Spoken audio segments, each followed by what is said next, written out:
Thank you, everybody. I want to start with a bit of a personal story for my talk. I remember all through my elementary, middle, and high school days of school being a bit different. Different how, you may ask? Well, I was affectionately known as the troublemaker in my school. And no, not for starting fights or skipping class, but for simply asking tough questions. The first time I did this was actually in elementary school when me and a few friends kept having the problem of hair in our school lunch. So, naturally, as an enraged elementary school student, what do? I chose to write a letter. I wrote a letter to our school superintendent calling for an immediate investigation into such an injustice. About 2 weeks later, he wrote back and informed me that after consulting with our school's food service director, that new stringent food safety protocols would be put in place. This was my light bulb moment. I think it was the first moment in my life that I realized a voice, my voice, even though small and a bit high-pitched, could make a real change.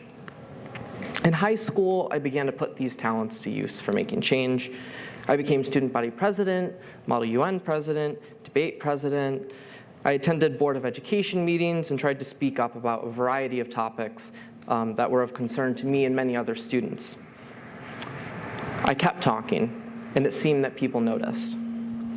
I remember one day a parent who I knew approached me at a school board meeting and asked, "Austin, would you ever consider running for office? Do you think you'd ever run for school board?" Now, at the time, this wasn't really something that was on my mind.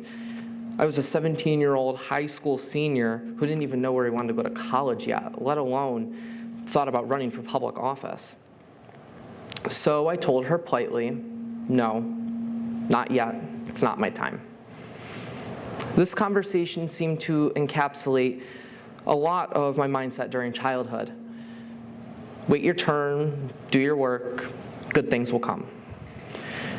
For me, it didn't feel like the right time. I thought that the world would tell me when the perfect time was and give me an opportunity on a silver platter. That was until probably one of the worst days of my life.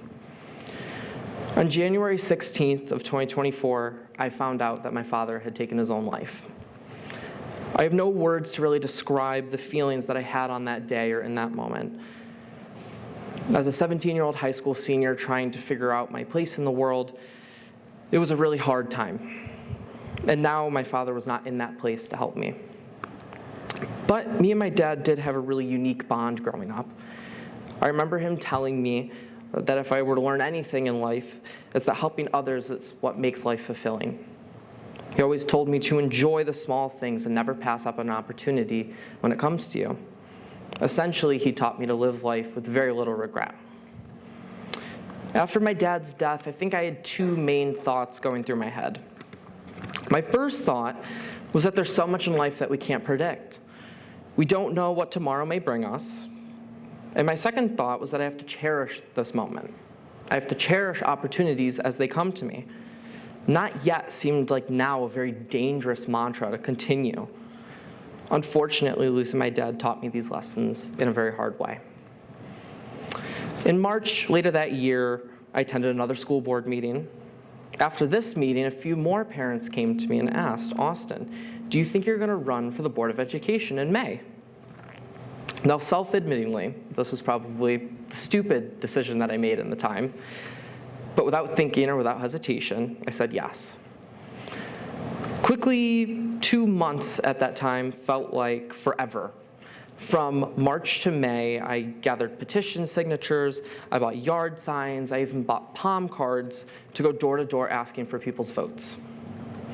But in knocking on nearly 3,000 people's doors asking for people's votes, I actually found myself asking for people's stories.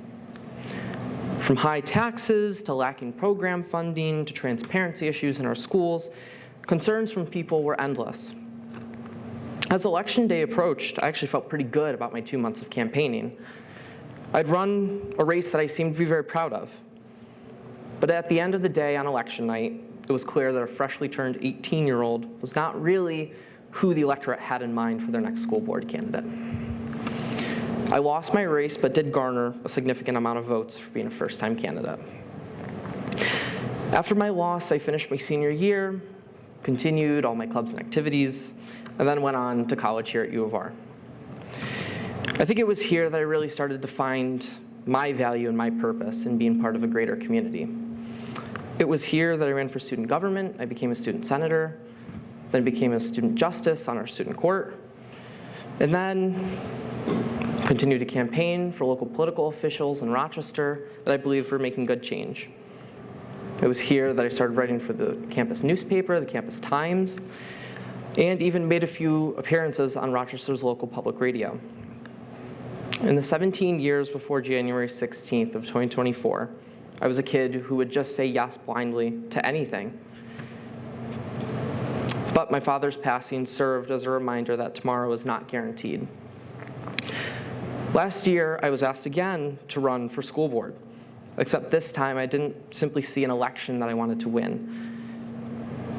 It seemed like an enticing opportunity at the time, but I had explored it already. I said yes. I wanted to explore other things now. I wanted to enjoy life. And as my dad taught me, I now saw the benefit of reclaiming that life with a powerful word. That's no. Thank you, guys.